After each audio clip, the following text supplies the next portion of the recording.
Hi friends, welcome to my channel Sairam competitive exams. ఇంకా channel ఎవరైనా subscribe చేసుకోకపోతే subscribe చేసుకోండి, లైక్ చేయండి, షేర్ చేయండి. ఈరోజు విద్యా ఉద్యోగ వార్తల గురించి తెలుసుకుందాం. వివాదాస్పద జీవో 117ను రద్దు చేయాలి ఉపాధ్యాయ సంఘాలు. మంత్రి నారా లోకేష్కు విద్యాశాఖను కేటాయించడంపై పలు ఉపాధ్యాయ సంఘాలు హర్షం వ్యక్తం చేశాయి. ఈ సందర్భంగా విద్యాశాఖలోని వివిధ సమస్యలపై విన్నవించాయి. డిఎస్సి దరఖాస్తు చేసుకునే జనరల్ అభ్యర్థులకు గరిష్ట వయో పరిమితిని 46 ఏళ్లకు పెంచాలని ఏపీ ఉపాధ్యాయ సమాఖ్య అధ్యక్ష ప్రధాన కార్యదర్శులు కోరారు. పాఠశాల విద్యలో ప్రాథమిక విద్యను నిర్వీర్యం చేసే వివాదాస్పద జీవో 115 రద్దు చేయాలని అన్నారు.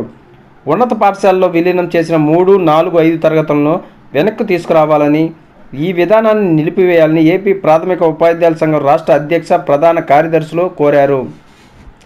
ప్రభుత్వ పాఠశాలలో ఆంగ్ల మాధ్యమానికి సమాంతరంగా తెలుగు మాధ్యమాన్ని అమలు చేయాలని ఉపాధ్యాయ సంఘాల సమన్వయ వేదిక గౌరవ అధ్యక్షులు తెలిపారు. మెగా టీఎస్సీపై తొలి సంతకం చేయడం వల్ల నిరుద్యోగ యువతకు ఉద్యోగాలు లభిస్తాయని తెలుగునాడు ఉపాధ్యాయ సంఘం అధ్యక్ష ప్రధాన కార్యదర్శి తెలిపారు.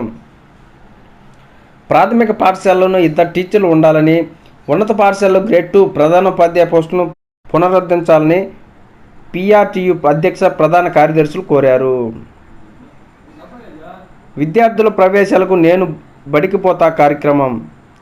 ప్రభుత్వ పాఠశాలలో విద్యార్థుల ప్రవేశాలు పెంచేందుకు నేను బడికి పోతా కార్యక్రమాన్ని నిర్వహించాలని సమగ్ర శిక్ష అభియాన్ ఆదేశాలు జారీ చేసింది.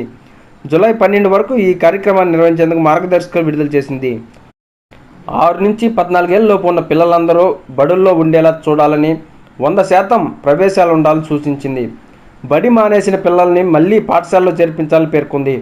ఇందుకు జిల్లా, మండల, గ్రామ స్థాయిలో కమిటీలు ఏర్పాటు చేయాలని, ఇంటింటికి ప్రచారం చేయాలని చెప్పింది. ఈ నెల 18న ప్రత్యేక ప్రణాళిక విడుదల చేసింది. బడి ఉత్సవం, బాలికా ఉత్సవం, విద్యా సదస్సు లాంటివి నిర్వహించాలని సూచించింది. Okay friends, thank you. All the best. Video నచ్చితే లైక్ చేయండి, షేర్ చేయండి, సబ్స్క్రైబ్ చేయండి.